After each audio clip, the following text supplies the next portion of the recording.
So here's a tool that I often get asked about. It's a scale divider. I'm going to show you what it's for and how it can help you with your drawing. This ingenious tool is really handy for keeping a ratio. So if you're wanting to enlarge something or decrease the size of something, your subject that you're drawing, this little tool can help you make sure you keep everything the same ratio. How it works is really simple. We've got a pivot point here, which we can adjust, and we can place this wherever we like up and down our slide here. The further it is to the centre, the smaller the ratio difference will be. And the further it is to the pointy end, the bigger difference between each end. It's ideal if you're working from a photograph, for instance. I know a lot of people like to take a photograph and work from that to get it onto the paper. As a really simple demonstration, let's just draw something really simple. Let's say we've got a square, and I'm going to put, for instance, a triangle.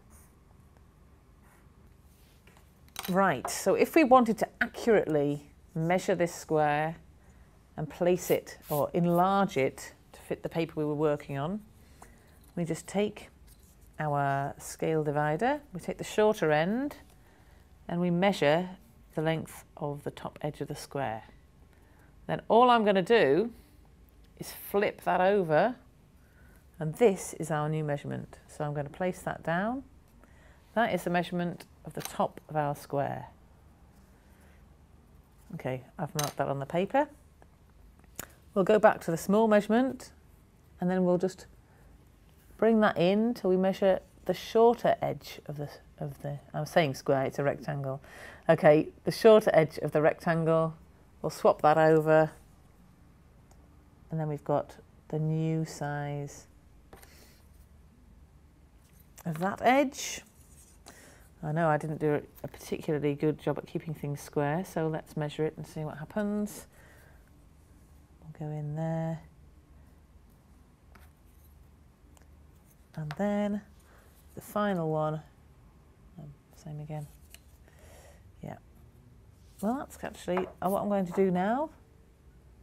Let's just join up those dots.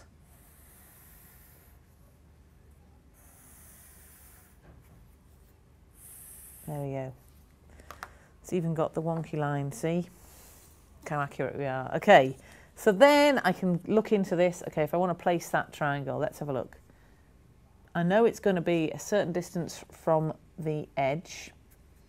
So first of all, I'm going to measure that. So from my edge, this edge here, I know that it's that far away. So I'm just going to mark on the bottom there. That's the distance, how far away it is. I'm going to measure how far away it is from the bottom. Take that measurement and go up from the mark I've already placed down. And that's going to give us the starting point for our triangle. Okay, now we know that. We just work around the same thing again. We'll measure those edges of that triangle. Pop them on. If I wanted to be really accurate, I could measure the distance between the wall of the rectangle and the triangle at all points. But for the sake of speed and just showing you how this works, I'm just going to quickly pop the last point of the triangle on. I'm going to go for something like that. And then we'll just... There we go. It's just transferring one set of objects onto your finished drawing area and keeping everything in the same ratio. It's so simple to use and really, really handy.